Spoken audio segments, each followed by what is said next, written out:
السلام علیکم۔ امید ہے آپ سب خیریت سے ہوں گے۔ آج میں آپ کو بتاؤں گی اللہ پاک کے نیک نبی حضرت سلیمان علیہ السلام۔ حضرت سلیمان علیہ السلام کے بہت ہی حکمت اور کرامات ہیں۔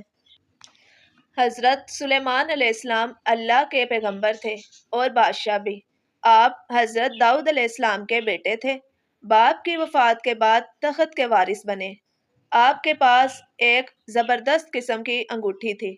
اس انگوٹھی کی وجہ سے آپ کو بادشاہی ملی۔ جس انگوٹھی کی وجہ سے آپ کو حکومت ملی وہ ایک دن گم ہو گئی۔ اس کا گم ہونا ہی تھا کہ آپ تخت سے مرحوم کر دیے گئے، جس کی وجہ سے ہاتھ سے سلطنت بھی چلی گئی۔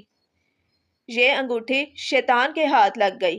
کچھ عرصے بعد شیطان کے ہاتھ سے دریا میں گر گئی۔ انگوٹھی مچھلی کا نوالا بن گئی۔ مچھلی نے انگوٹھی کو کھا لیا۔ ایک مرتبہ مچھیروں نے مچھلی پکڑنے کے لیے دریا میں جال ڈالا تو وہ مچھلی بھی پھنس گئی جس نے انگوٹھی نکلی تھی۔ حضرت سلیمان علیہ السلام کے خادموں نے وہ مچھلی خرید لی اور مچھلی لے کر دربار میں آ گئے۔ جب مچھلی کا پیٹ چاک کیا تو گم شدہ انگوٹھی دوبارہ مل گئی۔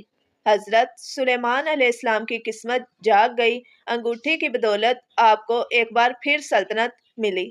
ایک بار پھر آپ حکومت کے وارث بن گئے۔ بتایا جاتا ہے انگوٹھی میں زبردست قسم کی حکمت تھی۔ جنات بھی آپ کے تابع تھے۔ آپ بہت سے کام جنوں سے لیا کرتے تھے۔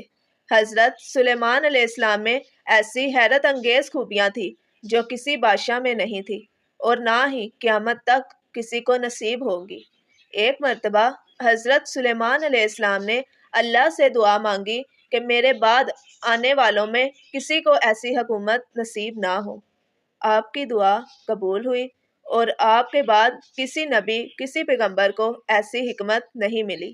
آپ انسانوں، جنوں، حیوانوں اور ہوا پر حکومت کرتے تھے۔ ایک مرتبہ حضرت سلیمان علیہ السلام اپنے بھاری لشکر کے ساتھ رستے سے گزر رہے تھے۔ اس راستے میں چونٹیاں چل رہی تھی۔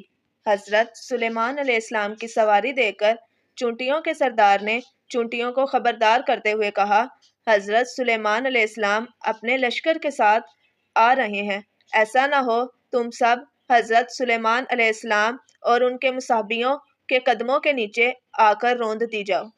تم سب اپنی حفاظت کے لیے اپنے بلوں کے اندر گھس جاؤ۔ چونٹیوں کی یہ بات سن کر حضرت سلیمان علیہ السلام مسکرائے اور خدا کا شکر ادا کیا۔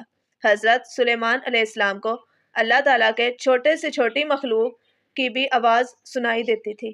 بیان کیا جاتا ہے حضرت سلیمان علیہ السلام عجیب و غریب حالت میں وفات پا گئے۔ آپ ایک مقام پر عصا یعنی لاٹھی کو ٹیک لگا کر کھڑے تھے اور اسی حالت میں آپ کی روح پرواز کر گئی، لیکن آپ گرے نہیں۔ آپ کی وفات سے سب بے خبر تھے۔